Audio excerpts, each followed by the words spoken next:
Hello, I'm Stephen Hammond, and today we're going to be talking about risk management as part of your financial plan. So stay tuned.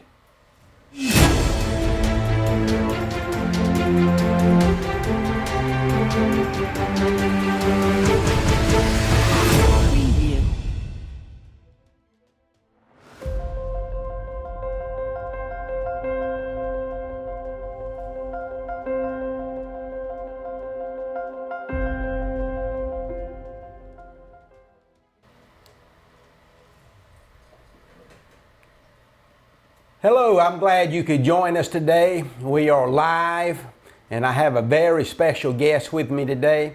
But before we start, I want to let you know that financial planning is an aspect that's outlined in God's Word. The Bible tells us that a man plans his way, but the Lord directs his steps. So it's our job as investors to plan out our financial plan, to lay that out, and it's God's work to actually guide our steps. And today, what we want to do is we want to talk about one aspect of financial planning, which is called risk management. And risk management is very important. It would consist of insurance, property and casualty insurance, life insurance, disability insurance. But today what we want to talk about is long-term care insurance. What is happening is people are living longer, and what is happening, a lot of people are running out of money. Their estates are being sucked away by the high expense of long-term care. And today I have with us the founder and the president of Southern Insurance and Annuities, Shanda Rushing. And Shanda has known me my entire life. She's actually my sister, and she got all the looks, she got all the brains, and I just missed out all the way around. But today what I want to do is have Shanda talk with us a little bit about long-term care. You know, long-term care is continually going up, and it is a problem that could really eat away at your net worth and everything that you work so hard about. Shanda, can you tell us some about long-term care and why people should consider long-term care insurance? Absolutely. Number one, chances are you're going to need long-term care. Now, this is a statistic from the Department of Health and Human Services that if you live to age 65, you're going to have a 70% chance of needing long-term care. And that's because we're living longer, medical technology, and unfortunately, times have changed where years past, people relied on their children to care for them as they aged. Now, you can't rely on that any longer. And so you need to prepare for the need of long-term care. Now, there is some confusion from most people about what is long-term care.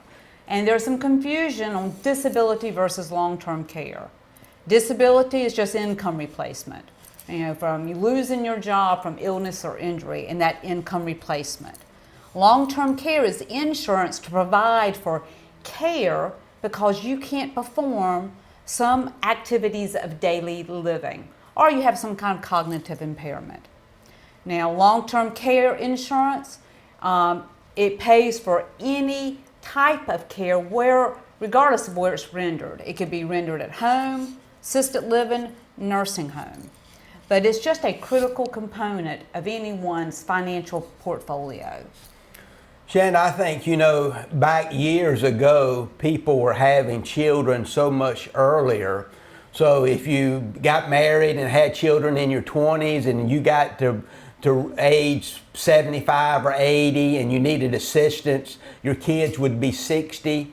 But today, parents are having kids so much later, so when they actually need the care, their children are at the peak earning stage trying to save for retirement, and they can't afford to quit their job. That's right. And actually take care of their elderly parents. So this is something that people really need to consider. Tell us a little bit, Shanda, about how the cost of health care has gone up over maybe the last 10, 20 years and what is expected to happen in the next 10 to 20 years. Absolutely. But one comment about what you just said about your children. Even if your children were able to do that, most people don't want to impose that on their children. Right. You don't want to be a hindrance to your children's life. So that's another reason. But healthcare, it has increased. The cost of healthcare, the cost of long-term care has increased exponentially. In fact, has outpaced the inflation, and it's by double. And so, first years ago when long-term care insurance was actually developed, you had a lot of different companies going in, and they were ill prepared. They did not really understand the increasing cost of long-term care. And so a lot of those companies are now out of the market. But yes, if you don't plan for long-term care, no plan is terrible. And so you've got to make a plan.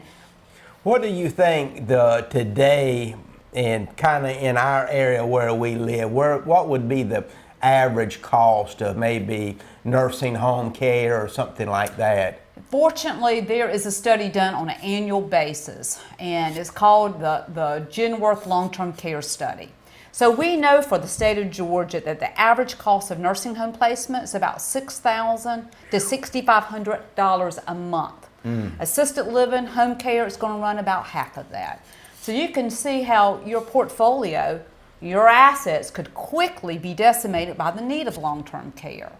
Yeah, so you're looking at $70,000 to $80,000 a year. Absolutely. For long-term care. In fact, I was just talking with a client, and their family member unfortunately had a stroke, and this past year they are spending $100,000 for long-term care.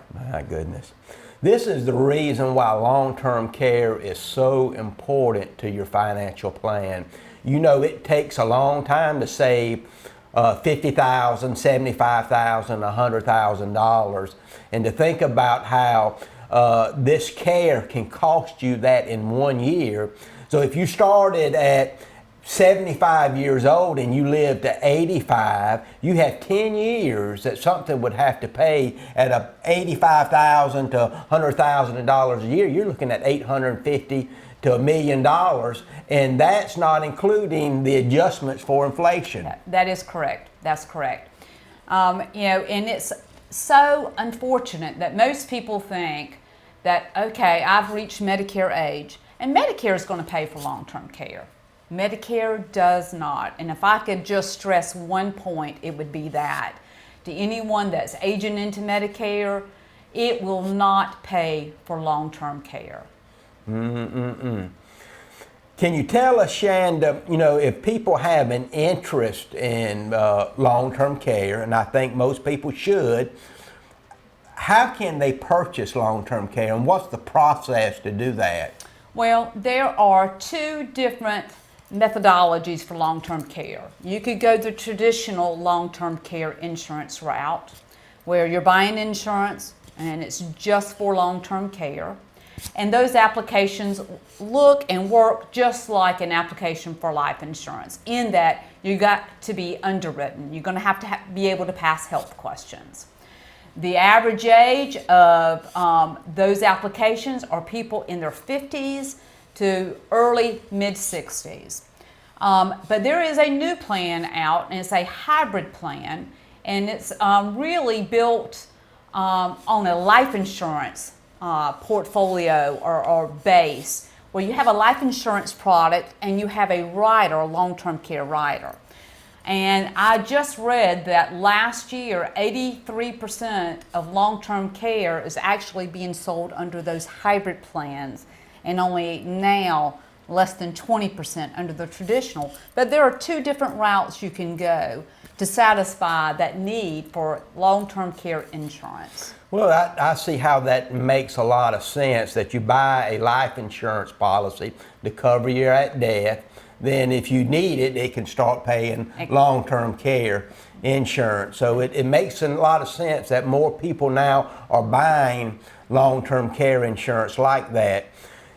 how tough is it now to get underwritten for long-term care? It's no more difficult than any life insurance product. If you were to purchase a hybrid plan, there is a company that you can get husband and wife insured under one policy, and actually their underwriting is probably one of the more lenient companies I've ever worked with. They have the highest placement for any other company.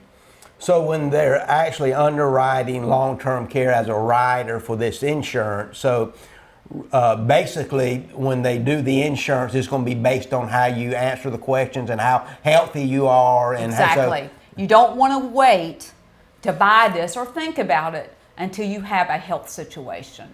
You want to pre-plan prior to having any major health considerations. That's right. Makes sense to me. Is there anything, Shanda, that we haven't addressed that people listening to this video need to know about long-term care insurance? I think so. The one thing is that there's only 3 ways to pay for long-term care. And those 3 ways are: you can self-insure, and as we've talked about, that's very expensive. That can eat away and decimate everything you've saved for. Number 2 is that you could become Medicaid eligible. Medicaid eligibility will pay for care rendered in a nursing home, but it doesn't pay for the care that most people want, which would be assisted living or home care. And the 3rd is to buy long-term care insurance. I would strongly encourage anyone to make a plan. Evaluate, assess your situation, and see if you would be a candidate for long-term care. I want to encourage you today. We're going to show on this video the email address for Shanda that you can contact her with any questions about long-term care or long-term care insurance. She would be more than happy to meet with you, talk with you, make a plan on how you can purchase long-term care insurance and actually do risk management over your entire estate. But I'm glad you're with us today, and until next time, God bless you.